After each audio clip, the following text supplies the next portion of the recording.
my favourite subject to teach is a new subject I've taught for the first time called the social impact of technology. This subject looks at how is current technology impacting society, how is it impacting the individual, how is it impacting me, how is it impacting the person around me, my peers, and then the community at large. And we look at these three different positions and perspectives.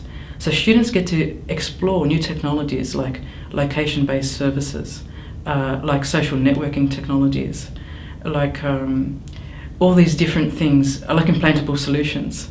And what they find is that these new technologies are no longer science fiction. We can buy commercial products, and we have purchased a number of products like data location loggers, which can track students' movements every 5 seconds. And these are inexpensive solutions that we can purchase for our teaching. And firstly, the student reaction is like, I thought this was, only on Minority Report or Enemy of the State. And then they realize, hey, these technologies are actually for sale on the market, and they can be used by anyone without any questions being asked. So we do this one assessment task, which provides lifelong learning in the socio-ethical space, where we track our location for 24 hours a day, 7 days a week, for a whole month. Students keep daily diaries and observe their behaviour and their thoughts over time. They critically reflect on their data and their location movements and how other people perceive them holding this tracking device. It looks like a USB stick, but it's actually a GPS, a global positioning system data logger. And what happens then is we put that data into a geographic information system, and we look at where we've been, how we've moved, what kinds of speeds we've done on particular highways, for instance, whether we've broken the speed limit, what kind of times we have, distance information, even temperature information you can gain from these track sticks.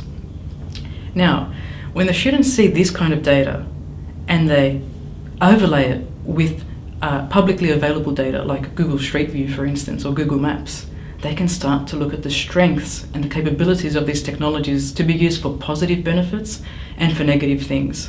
I can give you some examples. They're exploring how location-based services can be used for emergency management solutions. We recently had the Victorian bushfires, and I do believe, I'm a strong proponent that if these location-based services had been used, less people would have probably perished in those fires, because we would have been able to warn them that their location is under threat much quicker than what they were warned.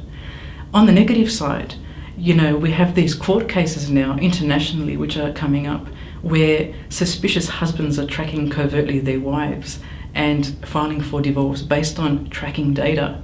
As I said, data is always at risk.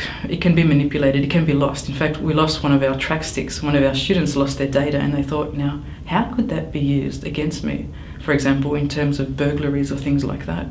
So we're talking about sensitive data, wearable computing, that we can practically look at and link back to theory. And so students take their learnings, and then I ask them to create a storyboard where they direct their own short films and to play back scenarios based on their location data. And some of those stories were quite remarkable. I've just finished marking assessments and have been, amazed by some of the real possibilities on the positive side and the negative side, the good and the bad, so to speak, of these applications. Wow.